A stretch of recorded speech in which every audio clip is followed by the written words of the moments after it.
Take a listen to something that Ritchie Blackmore said here about guitar players and the nature of forming and the nature of fame, because I think that his comments are really important considering the state of music today and also considering the weight that people place on recognition. So let's take a listen in to some things Ritchie Blackmore had to say about guitar players.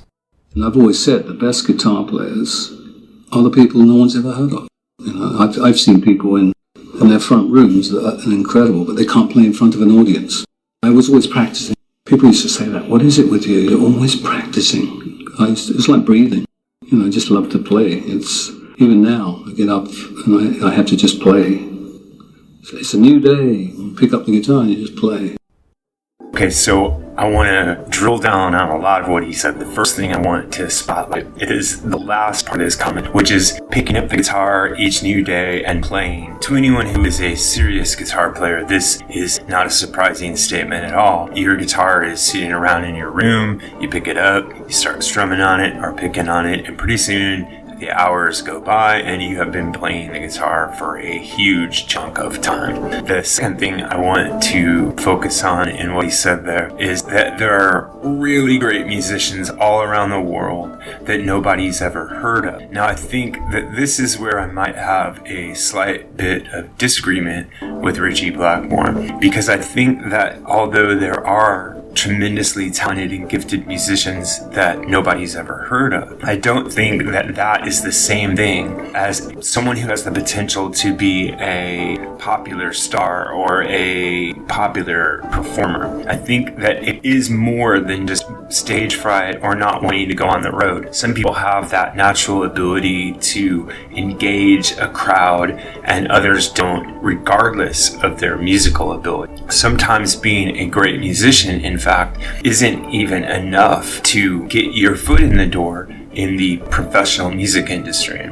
There is more to it than simple technical ability, especially back in the day. Now, another thing I want to point out is that these days, with social media platforms and the ubiquitous spread of media in general, people can get their music out. It's harder to reach a mass audience, but it's very easy to put your stuff out on a platform. And if you're extremely talented, somebody will see it and notice it. And if you're very, very talented, somebody may be able to help you bring your music to an even wider audience if that's something that you're interested in doing. But these days, it's not necessary, and that's my final point here. A musician who just wants to earn a living doesn't have to go and tour the world anymore or make 2 albums a year or keep up an image or wrestle with the reality of collaborating with 4 or 5 other people, even 3 or 4 other people, a manager and agents and all these things. You literally can earn a decent living just by promoting your own music all alone in your room with a camera and your instrument. So I think that the conditions have changed to make it both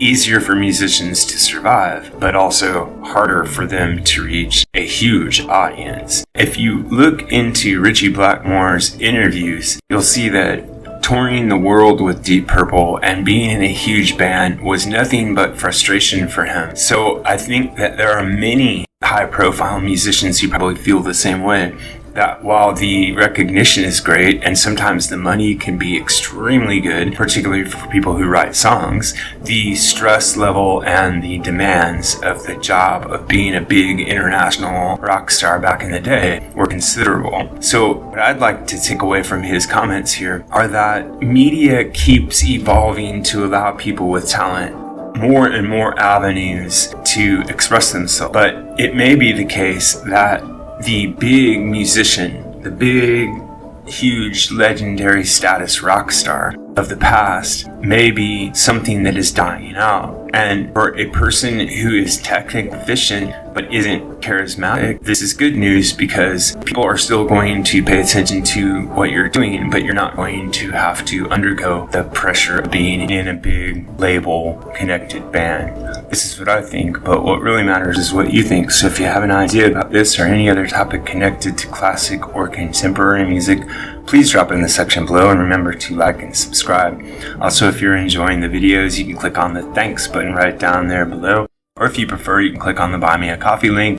and leave a donation through the Buy Me a Coffee site. Finally, if you're in need of a bit of a financial boost, click on the Capital One link and get yourself a shiny new credit card by using their handy one-step application process. Thanks a lot.